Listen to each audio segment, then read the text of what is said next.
नमो उवज्झायाणं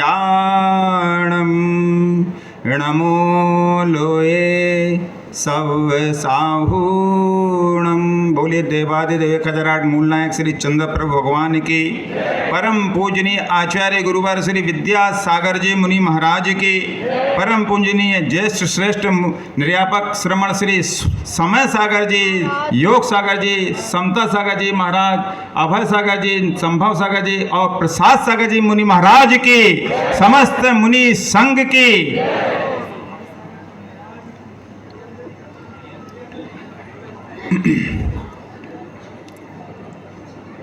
भगवती आराधना का एक प्रसंग याद आ रहा है।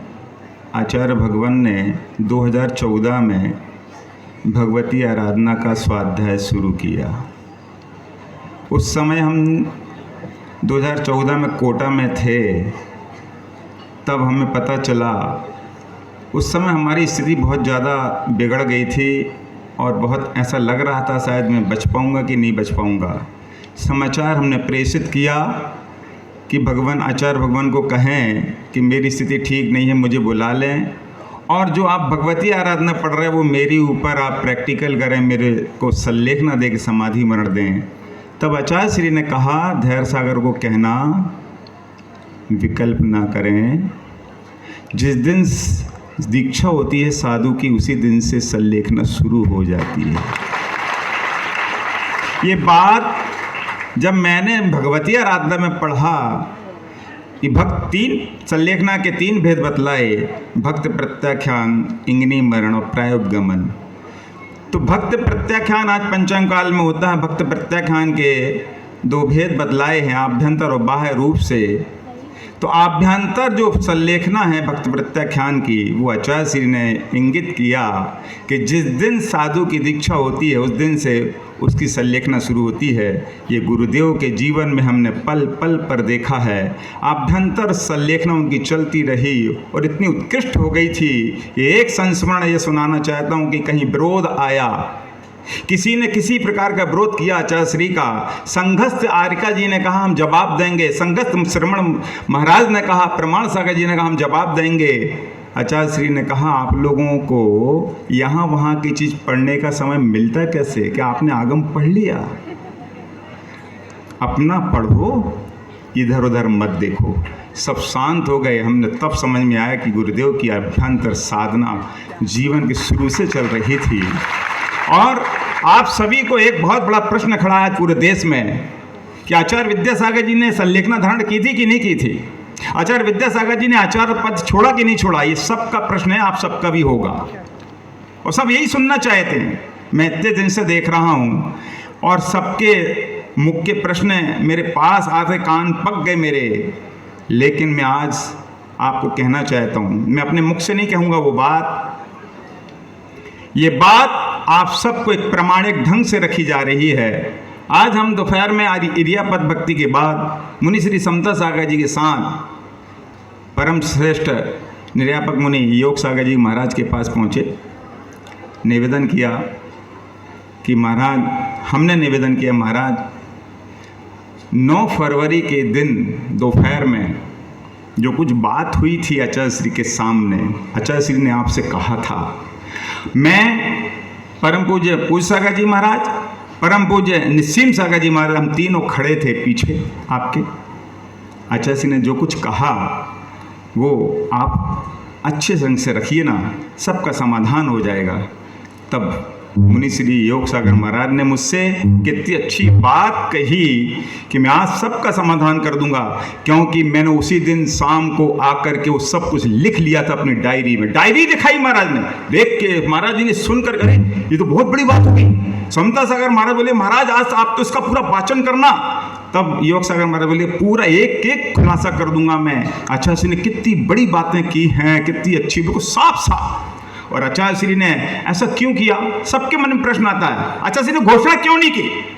क्यों नहीं कि इतने बड़े आचार्य थे, आगम को जानने वाले थे और कितनी अच्छी अच्छी बातें करते थे, हम लोग को सब कुछ सिखाई हैं, तो फिर वो ऐसा क्यों कर गए?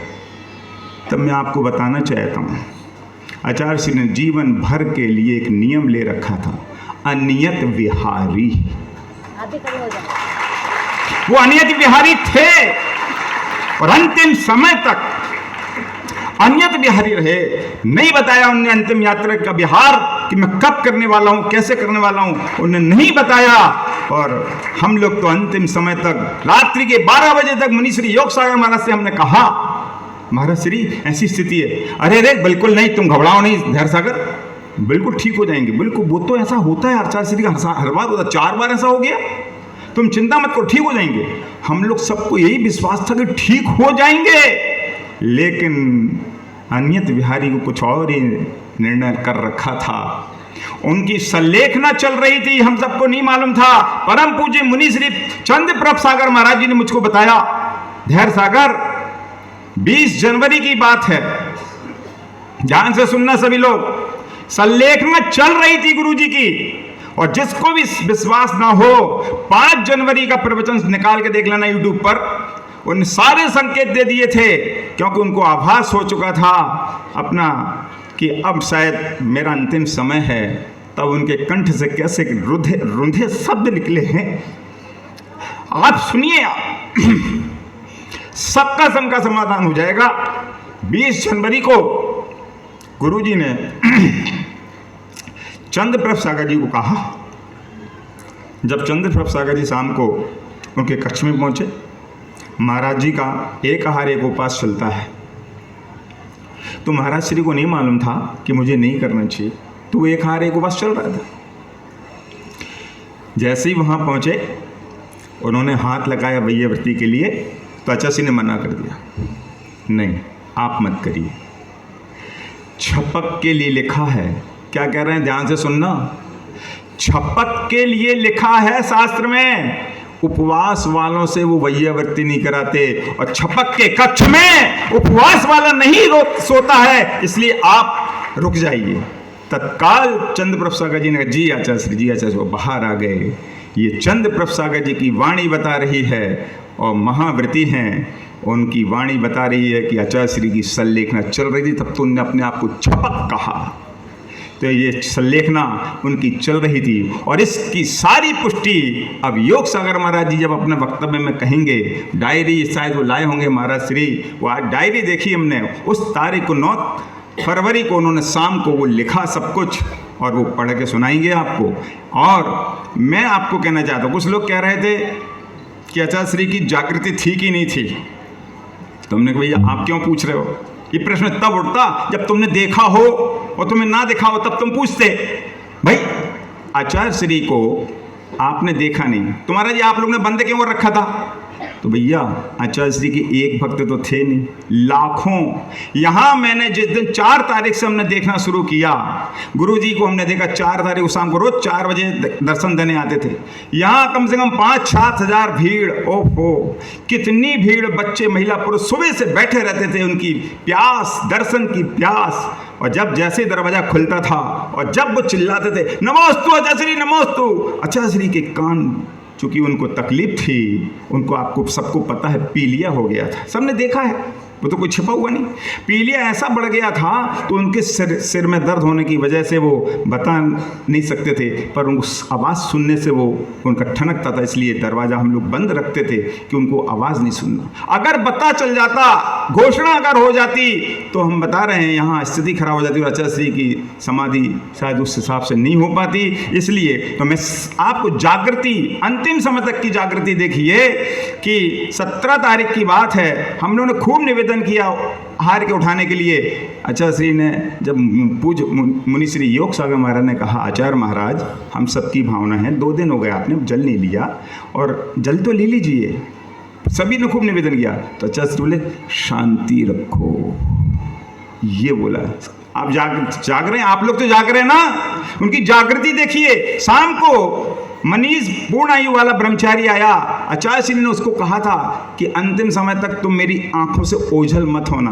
परम पूज्य पूज सागर महाराज उनको लेके आए ब्रह्मचारी को, आचार्य श्री ये ब्रह्मचारी मनीष आया, आपने कहा था ना कि आंखों से ओझल नहीं होना, ये आ गया। जैसे ही मनीष ने नमोस्तु किया, आचार्य श्री ने तत्काल हाथ उठाया, वो जागृत थे। और सुनिए, हम लोग 4 किलोमीटर दूर ले गए थे, क्योंकि 4 बार ऐसा हुआ कि स्थान परिवर्तन होने से वो ठीक हो जाते थे। बड़ी सीरियस स्थिति में वो ठीक हो गए। हर जगह आप लोग को पता है, रेवती रेंज हो, चाहे कुंडलपुर हो, चाहे अमरकंटक का हो, चाहे नेमावर का हो, इसलिए ऐसा किया सबके कहने पर। तो 4 किलोमीटर बाद वापस हम लोग ले आए, अतिथि भवन में रखा, और जैसे ही विनय भैया ने और महाराज जी लोगों ने बताया, आचार्य श्री वापस चंद्रगिरी आ गए हैं अपन उसी से। आचार्य श्री मुस्काए और आशीर्वाद ऐसे दिया। जागृति देखिए, अंतिम समय की जागृति का ध्यान से सुनना। 2:15 की समय की बात हम सब लोग नमोकार में सुना रहे थे। मुनि श्री निर्यापक श्रवण समता सागर महाराज जी ने आचार्य महाराज को कहा, आचार्य श्री आप जागृत हैं ना, इस संकेत दीजिए, कुछ संकेत दीजिए उंगली हिला करके। तो आचार्य श्री का ऐसा हाथ हिला। आप सब ने वीडियो देखा होगा, बहुत लोग कह रहे थे आचार्य श्री ने ऐसा, हमने कहा आपने देखा? बोले हाँ हमने देखा ऐसा, आचार्य श्री ने ऐसा हाथ उंगली हिली उनकी, ऐसा उठा। ये जागृति का प्रतीक देख लीजिए। और जागृति देखिए, हम लोगों से अंतिम समय तक उनने करवट बदले लेकिन हाथ नहीं लगवाया। ये उनकी जागृति देखिएगा। परम श्रेष्ठ समाधि आचार्य श्री की हुई है। और मैंने हर दिन का वर्णन लिखा, मैं देख रहा था रोज आहार उनके कम होते चले गए। जैसे